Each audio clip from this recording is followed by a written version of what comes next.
ফজিলাতুন নেসাকে না পাওয়ার ব্যথায় বেদনা ভেজা বহিঃপ্রকাশ কাজী মোতাহার হোসেনের কাছে লেখা কবি নজরুলের একটি চিঠি। 15 জুলিয়াটোলা স্ট্রিট, কলিকাতা, 8/3/28 সন্ধ্যা। প্রিয় মতিহার, পরশু বিকালে এসেছি কলকাতা। উপরের ঠিকানায় আছি।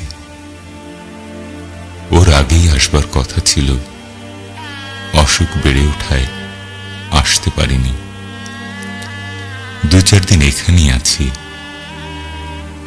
মনটা কেবলই পালাই পালাই করছে। কোথায় যাই ঠিক করতে পারছি না।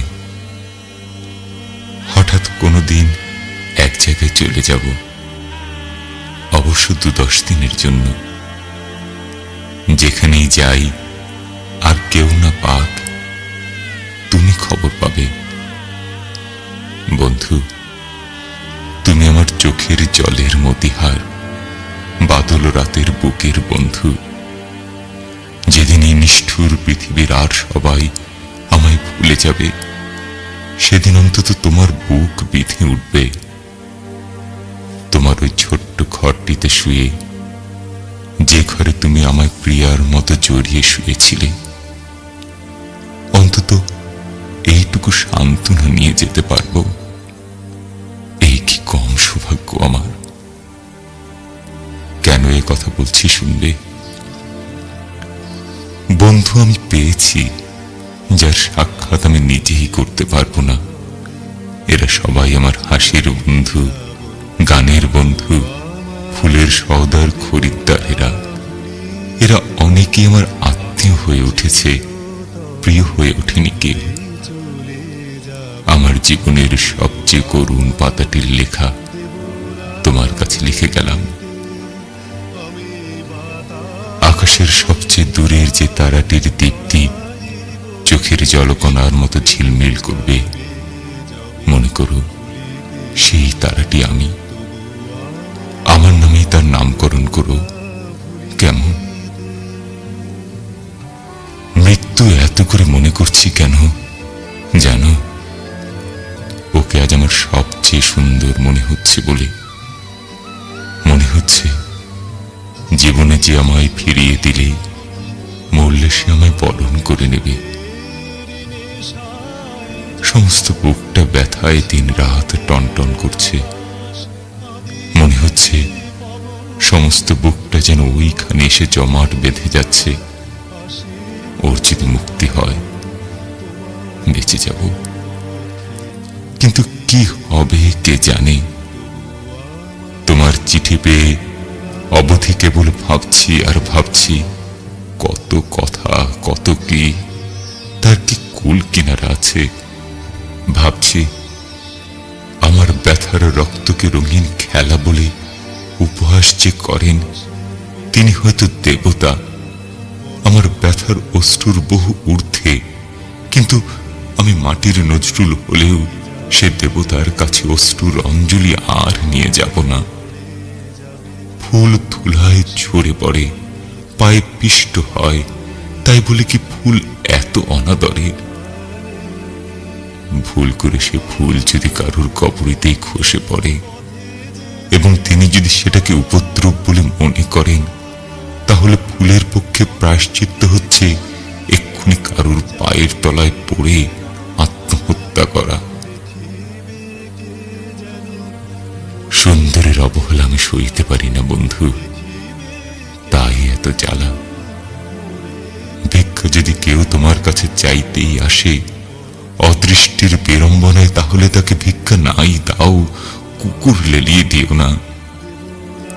আঘাত করবার একটা সীমা আছে, সেটাকে অতিক্রম করলে আঘাত অসুন্দর হয়ে আসে, আর তক্ষুনি তার নাম হয় অবমাননা। ছেলেবেলা থেকে পথে পথে মানুষ আমি, যে স্নেহে যে প্রেমে বুক ভরে উঠে কানায় কানায়, তা কখনো কোথাও পাইনি। এবার চিঠির উত্তর দিতে বড্ড দেরি হয়ে গেল। না জানি কত উদ্বিগ্ন হয়েছ।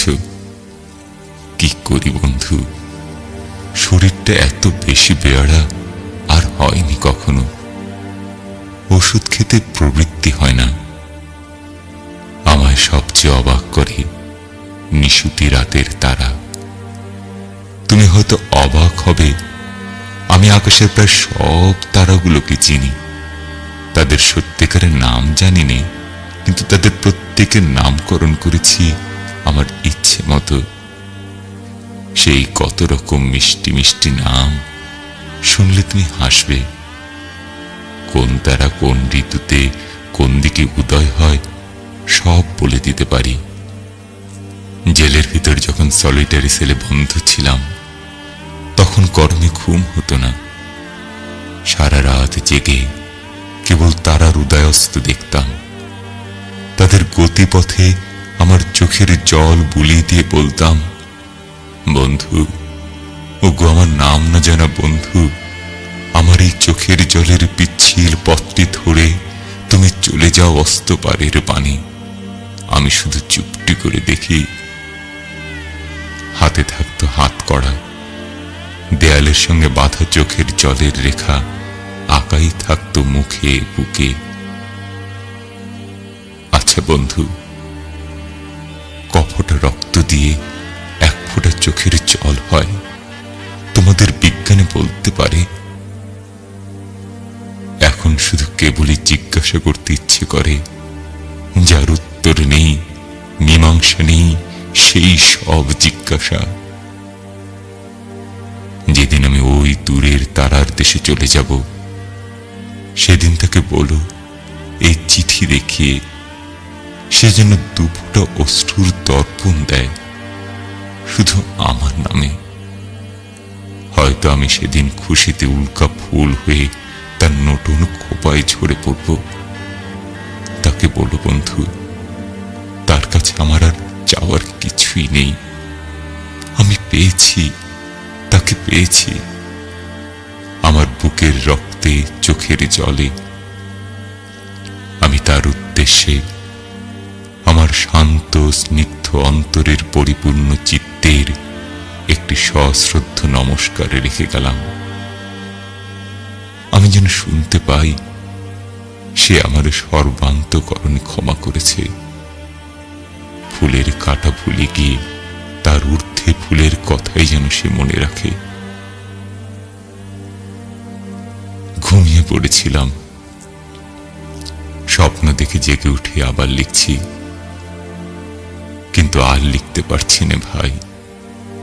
চোখের জল, কলমের কালি দুই শুকিয়ে গেল। তোমরা কেমন আছো জানিও। তার কিছু খবর দাও না কেন? নাকি সেটুকু মানা করেছে?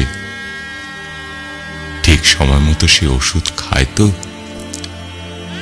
কেবলই কিডসকে স্বপ্ন দেখছি, তার পাশে দাঁড়িয়ে স্যামি ব্রাউন পাথরের মতো। ভালোবাসা নাও। ইতি, তোমার নজরুল।